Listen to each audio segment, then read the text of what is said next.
يقول النبي محمد: يوشك الفرات أن يحصر عن جبل من ذهب، فمن حضره فلا يأخذ منه شيئا.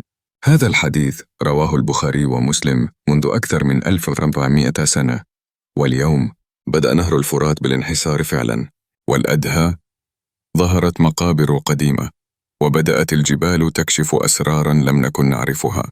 فهل نحن أمام بداية النبوءة؟ أم أن هناك شيئا أكبر يحدث؟ في عالم مليء بالفتن، يظهر الحديث النبوي كمنارة تسلط الضوء على علامات مفصلية تفصل بين عصرين.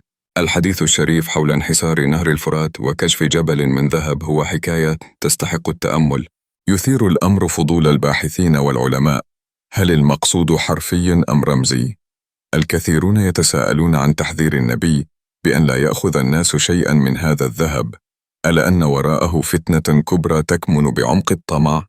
يمكن أن يفسر هذا الحديث بلوائح حضارات تنهار تحت وطأة الثراء الزائف، وهنا يكمن طبق الفهم المعقد للتاريخ. ومع ظهور تقارير عالمية عن انحسار نهر الفرات، تحولت مياه النهر التاريخي إلى مجاري مستجدة، كاشفة عن أراضٍ جديدة، بل وأسطورة الذهب. الصور والفيديوهات توضح كيف حول الناس سعيهم خلف الثروات إلى مشهد يشبه انتعاشة في وسط الدمار. في بعض المناطق فئة قليل من الناس توافدت وكأنها قد صادفت كنزاً، بينما تبث وسائل التواصل الاجتماعي هذه الحمى. يبقى السؤال: هل يحق للإنسان أن يتتبع خيوط الطمع؟ ومع انحسار المياه تكشف الآثار عن سرد تاريخي جديد.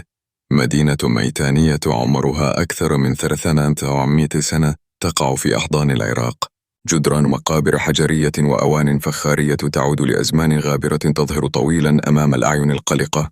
التساؤلات تطرح حول إن كانت هذه المدينة جزءا من حضارة عظيمة طمرتها المياه. ظهور الآثار في هذه اللحظة يحمل دلالات عميقة، إذ قد يعبر عن الارتباط بين الأثري والذهبي في دلالة عميقة على الزمن والتاريخ. بينما تتوالى التحليلات من العلماء والدعاة، ينقسم الرأي إلى قسمين: البعض يشير إلى أن الذهب لم يظهر بعد، وآخرون يؤكدون على أن ذلك هو علامة تمهيدية كبرى.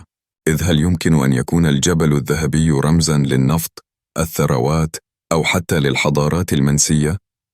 وسط هذه التساؤلات ترتسم ملامح الفتنة، حيث يتناقل الأفراد قصص الكنوز والمقابر وكأنهم غارقون في حلم غريب.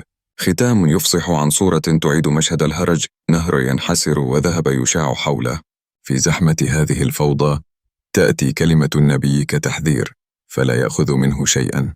هذه ليست مجرد القصة الأثرية، بل هي دلالة عميقة عن الطمع، الفتنة، وعلامات نهاية الزمان. في ظل الاهتمام المتزايد نحتاج للتساؤل: هل نحن نعد للمواجهة أم ننتظر أن نختبر في هذا الوعاء المتلاطم من الأحداث؟